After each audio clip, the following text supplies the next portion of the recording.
దేవునికి మహిమ కలుగును గాక. ప్రభువునందు ప్రియమైనటువంటి దేవుని వారలారా, మన ప్రభువును రక్షకుడు అయినటువంటి యేసుక్రీస్తు వారి శ్రేష్టమైన నామాన్ని బట్టి మీ అందరికీ వందనాలు తెలియచేస్తూ ఉన్నాను.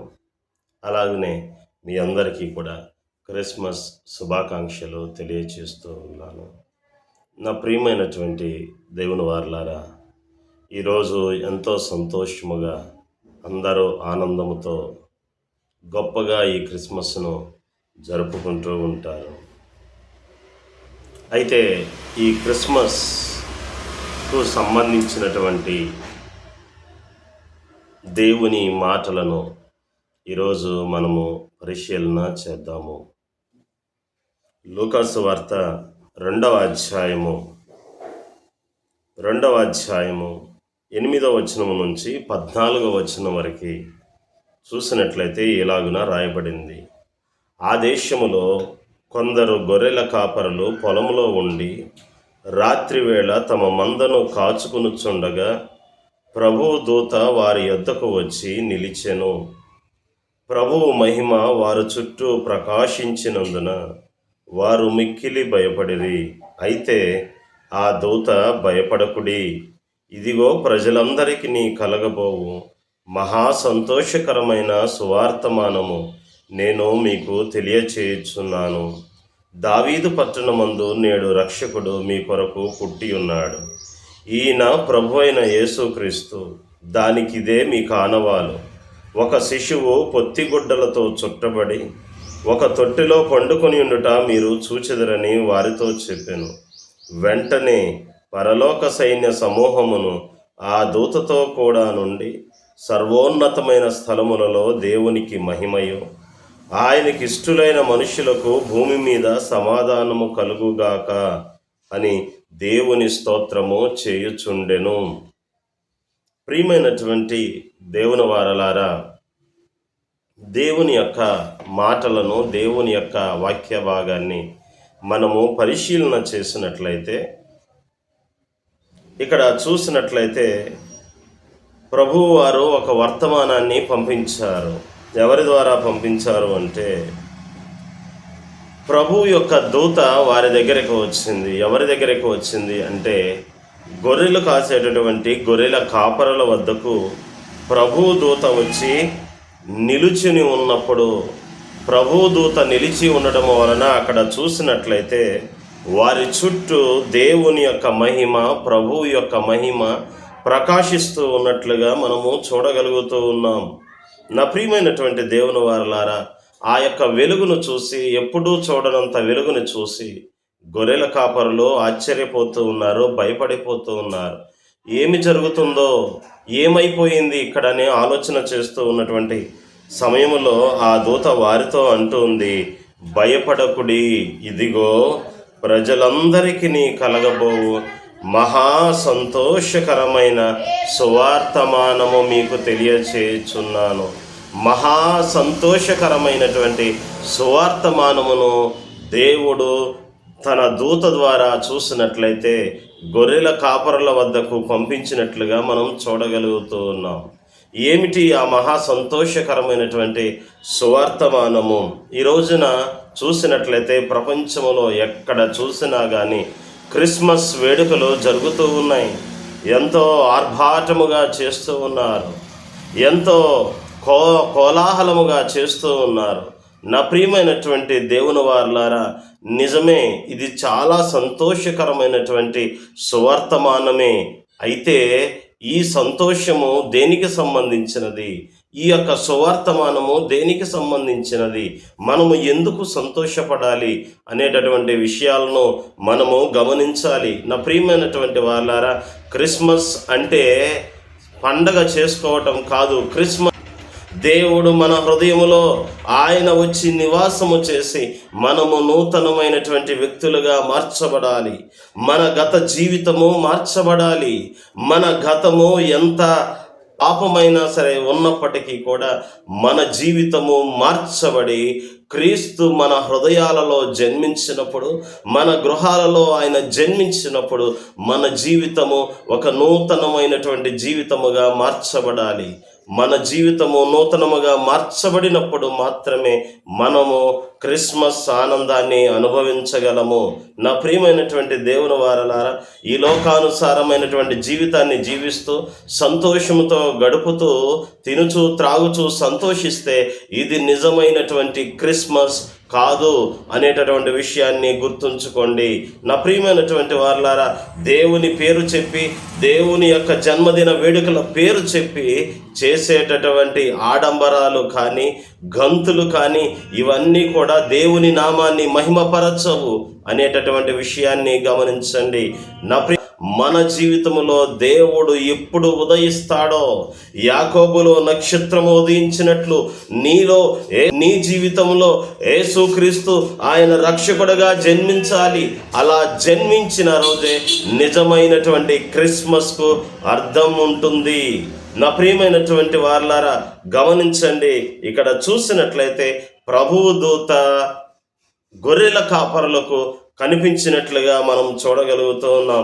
ఆ యొక్క గొర్రెల కాపరులకు ప్రభువు దూత ఏమని సువర్తమానము తెలియచేస్తూ ఉందంటే, భయపడకుడి, ఇదిగో ప్రజలందరికీ మహా సంతోషకరమైన వర్తమానము మీకు తెలియచేస్తూ ఉన్నాను.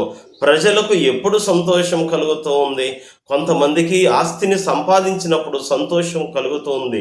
కొంతమందికి కొన్ని అంతస్తులు కట్టినప్పుడు సంతోషము ఉంటుంది. కొంతమందికి వెండి బంగారాలు సంపాదించినప్పుడు సంతోషము కలుగుతూ ఉంది. కానీ ఈ లోకములో మనము సంపాదించేది ఏదైనా సరే అది తాత్కాలికమైనటువంటి సంతోషమే. కారణము ఏమిటి అంటే, ఈ యొక్క ఆస్తుల వలన, అంతస్తుల వలన, అధికారాల వలన, అలాగే మనం సంపాదించినటువంటి వెండి బంగారాల వలన వచ్చేటటువంటి సంతోషము ఎల్లవేళలా నిలిచి ఉండదు. కానీ వీటికంటే కూడా శ్రేష్టమైనటువంటి సంతోషము ఉంది. కారణము ఏమిటి అంటే, మనిషి తన పాపములో పడి ఆ యొక్క పాపము చేత, మరణ భయము చేత భయపడుతూ ఉన్నాడు. మరణ భయము చేత నేను మరణమైన తర్వాత, ఈ లోకాన్ని విడిచిన తర్వాత నేను ఎక్కడికి వెళ్తాను, నా పాపముల నుంచి నన్ను ఎవడు విడిపించగలడు అనేటటువంటి చింత మనిషిని వేధిస్తూ ఉంటుంది. కొన్ని కోట్లకు అధిపతి అయినప్పటికీ కూడా వారి యొక్క పాపము నుంచి విడుదల లేక, మనశ్శాంతి లేక జీవించేటటువంటి వారు ఎంతోమందిని మన కన్నులారా చూస్తూనే ఉన్నాము. నా ప్రియమైనటువంటి దేవుని వారలారా, మనిషి తన పాపములో బంధించబడి ఉన్నాడు, కట్లతో కట్టబడి ఉన్నాడు. ఆలోచించండి, ఒక మనిషిని కట్ల చేత కట్టినప్పుడు అతను దేని గురించి ఆలోచిస్తాడు? వెండి బంగారాలను సంపాదించడం కోసం ఆలోచిస్తాడా?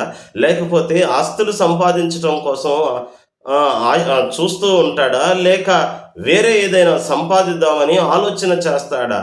ఏ వ్యక్తి అయితే కట్ల చేత కట్టబడి ఉంటాడో, ఒక వ్యక్తి తాళ్లతో కట్టబడి బంధించబడి ఉన్నప్పుడు అతని యొక్క మొట్టమొదటి ఆలోచన ఏమిటి అంటే, బ్రతికుంటే బలుసాకు తినవచ్చు అని చెప్పి మొదట అతను చేసేటటువంటి ఆలోచన ఏంటంటే, ఈ కట్ల నుంచి నన్ను ఎవరు విడిపిస్తారు? ఈ బంధకముల నుంచి నన్ను ఎవరు విడిపిస్తారు? నాకు కట్టబడినటువంటి కట్లను ఎవరు త్రెంచివేయగలరు అని ఆలోచన చేస్తారు. అలాగనే మనిషి తన యొక్క పాపములో బంధించబడి ఉన్నాడు. అందుకే అనాది కాలము నుంచి కూడా మనిషి చూసినట్లయితే నెమ్మది లేకుండా జీవిస్తూ ఉన్నాడు.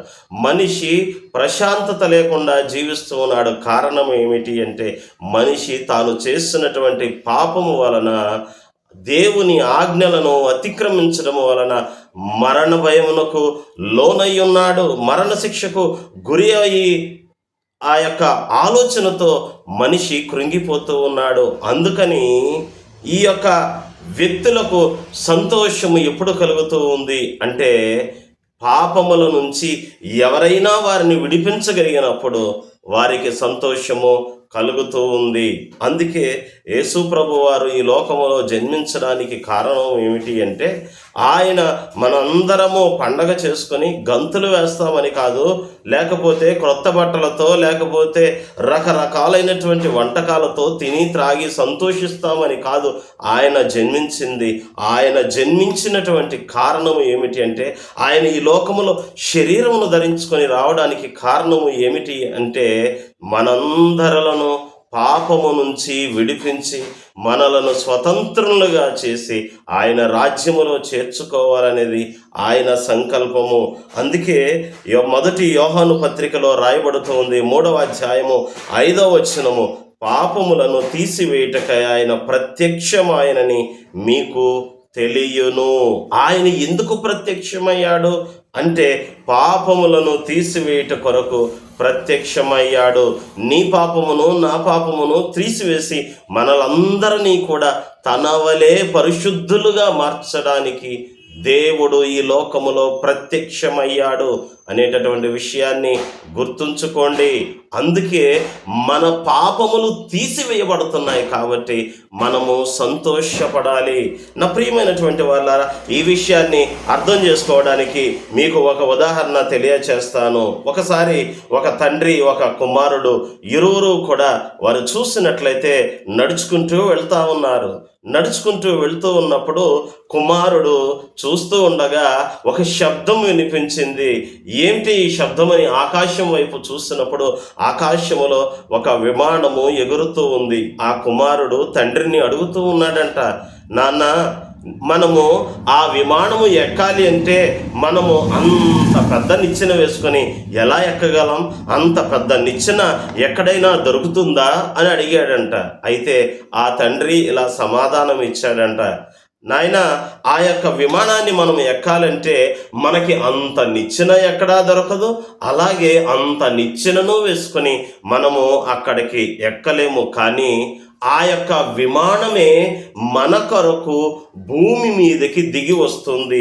ఆ విమానములో మనము ఎక్కిన తర్వాత, మరలా మనుషులందరూ ఎక్కిన తర్వాత ఆ విమానము తిరిగి ఎక్కడికి వెళ్తూ ఉందంటే ఆకాశములో ప్రయాణము చేస్తూ ఉంది. నా ప్రియమైనటువంటి దేవుని వారలారా, దీని నుండి మనము గమనించవలసింది ఏమిటంటే మనంతట మనము ప్రభువుని చేరుకోలేము, మనంతట మనము పరిశుద్ధులము కాలేము. కానీ పరిశుద్ధత లేకుండా ఎవడను ప్రభువుని చూడలేడు అని లేఖనము సెలవిస్తూ ఉంది. అందుకే మనము ప్రభువును చూచేటటువంటి విధంగా, ప్రభు యొక్క రాజ్యములో చేర్చబడేటటువంటి విధముగా మనంతట మనము ఆ యొక్క రాజ్యానికి వెళ్ళలేము. కానీ దేవుడే శరీర రూపములో దిగి వచ్చి నీ పాపముల కొరకు, నా పాపముల కొరకు ఆయన క్రయధనమును చెల్లించి మనము పొందవలసినటువంటి మరణ శిక్షను ఆయన అనుభవించి, బిడ్డ, ఇక నీకు ఏ పాపము కూడా లేదు, నీలో ఏ పాపము లేదు, ఇక మీదట మంచిగా జీవించు అని ప్రభు సెలవిస్తూ ఉన్నారు. కాబట్టి ఆయన రక్తము వలన మన పాపముల నుండి మనకు విమోచన కలిగింది. అది మనకి మహా సంతోషకరమైనటువంటి సువర్తమానము.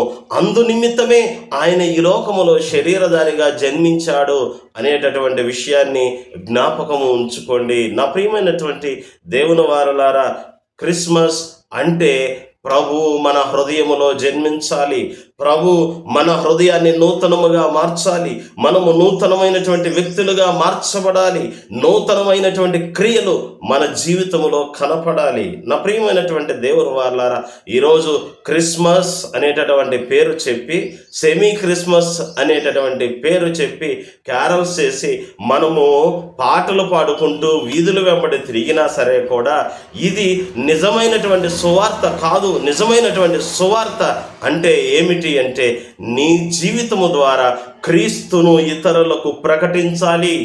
నీ జీవితము ద్వారా క్రీస్తును ఇతరులకు ప్రకటించాలి. ఎందుకంటే అపోస్తలుడైనటువంటి పౌలు గారు చెప్పినటువంటి రీతిగా మనము క్రీస్తు పత్రికలమై ఉన్నాము అని దేవుని వాక్యము సెలవిస్తూ ఉంది. నా జీవితం ద్వారా, నీ జీవితం ద్వారా, నీవు చేసేటటువంటి క్రియల ద్వారా, నీవు చేసేటటువంటి ఆలోచనల ద్వారా నీ ఇరుగు పొరుగున ఉన్నటువంటి వారు నిజమే, ఈ వ్యక్తి నిజముగా దేవుణ్ణి అనుసరించేటటువంటి వాడే, దేవుని వాక్య ప్రకారముగా నడుచుకునేటటువంటి వాడే, ఇదిగో ఇతను చూసినట్లయితే చాలా భక్తి కలిగినటువంటి వాడు, ఈమె చూసినట్లయితే చాలా భక్తి కలిగినటువంటి స్త్రీ, ఈమెలాగా మేము కూడా ఉండాలి, ఈయనలాగా మేము కూడా జీవించాలి, ఈయన చూసినట్లయితే ఎంతో భక్తి జీవితాన్ని జీవిస్తారు, ఎవరికి హాని కలిగించేటటువంటి వారు కాదు అని ఇతరుల ద్వారా మనము సాక్ష్యాన్ని పొంది మన జీవితాన్ని వారికి మార్గదర్శకంగా చూపించాలి. మనము క్రీస్తు పత్రికలుగా జీవించాలి. ప్రభు ఎలా జీవించారో ఆ జీవితాన్ని మన జీవితం ద్వారా చూపించినటువంటి రోజు మనము నిజమైనటువంటి సువార్తను ప్రకటించేటటువంటి వారము అవుతాము. అంతేకాని డ్రమ్స్తో గట్టిగా మోగించుకుంటూ వెళ్ళినంత మాత్రాన, లేకపోతే కొన్ని పాటలు పెట్టుకొని ఆ యొక్క పాటల ద్వారా డాన్సులు వేసినంత మాత్రాన దేవుని నామానికి మహిమ రాదు. కానీ నీ యొక్క జీవితాన్ని మార్చుకొని నీ జీవితాన్ని ఇతరులకు మాదిరికరంగా జీవించినప్పుడు ప్రభువు మహిమపరచబడతాడు. నిన్ను బట్టి ప్రభువు మహిమపరచబడాలి. అందు నిమిత్తమే దేవుడు నిన్ను సృజించాడు అనేటటువంటి విషయాన్ని గుర్తుపెట్టుకొని, ఇన్ని సంవత్సరాలు క్రిస్మస్ ఎలా జరిపావో నాకైతే తెలియదు, కానీ ప్రభువు అంటున్నాడు, నిజమైనటువంటి క్రిస్మస్ ఆనందాన్ని ఈ దినము నుంచి నీ జీవితంలో జరగాలి అని దేవుడు కోరుకుంటున్నాడు. ఇది నిజమైనటువంటి క్రిస్మస్, ఇది నిజమైనటువంటి క్రిస్మస్ సందేశము, మహా సంతోషకరమైనటువంటి సువార్తమానము. ఇదిగో నా పాపముల నుంచి దేవుడు విడిపించాడు, ఇదిగో ఇక నాకు పాపమేమీ లేదు, నేను మంచి జీవితాన్ని జీవిస్తానని నీవు ఇతరులకు ఎప్పుడు తెలియచేస్తావో అది నిజమైనటువంటి క్రిస్మస్. నా ప్రియమైనటువంటి దేవుని వారారా, మరొక విషయాన్ని కూడా తెలియచేసి మనము ముగించుకుందాము. ప్రియమైనటువంటి దేవుని వారారా, చాలామంది అంటూ ఉంటారు, యేసుక్రీస్తు వారి పుట్టినరోజు ఎక్కడ ఉంది, బైబిల్లో ఎక్కడ ఉంది, ఎక్కడ రాయలేదు కదా, మీరెందుకు చేస్తున్నారు? నిజమే, బైబిల్లో రాయబడలేదు, నిజమే బైబిల్లో రాయబడలేదు. కానీ దాన్ని బట్టి నువ్వు కృంగిపోవాల్సిన పని లేదు.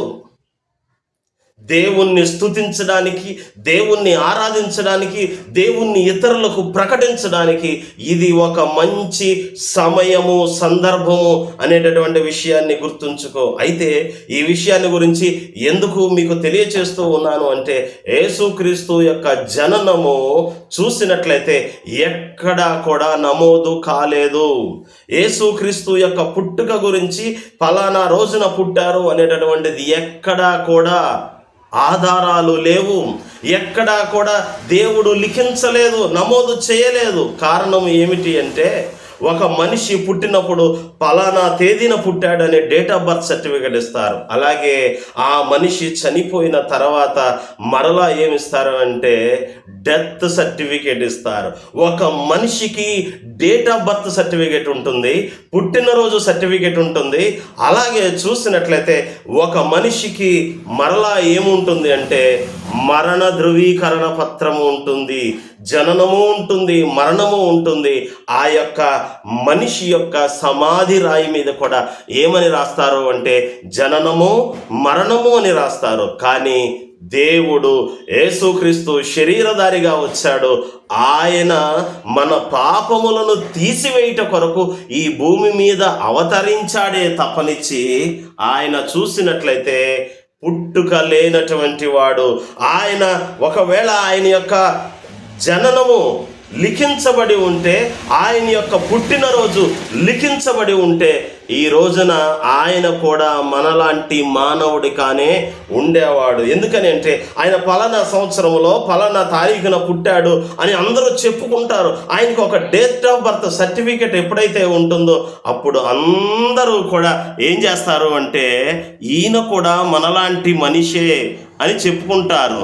కానీ నా ప్రియమైనటువంటి దేవుని వారలారా, ఆయన మన వంటి మనిషి కాదు, ఆయన మన వంటి మనిషి కాదు. అందుకే చూసినట్లయితే ఆయన యొక్క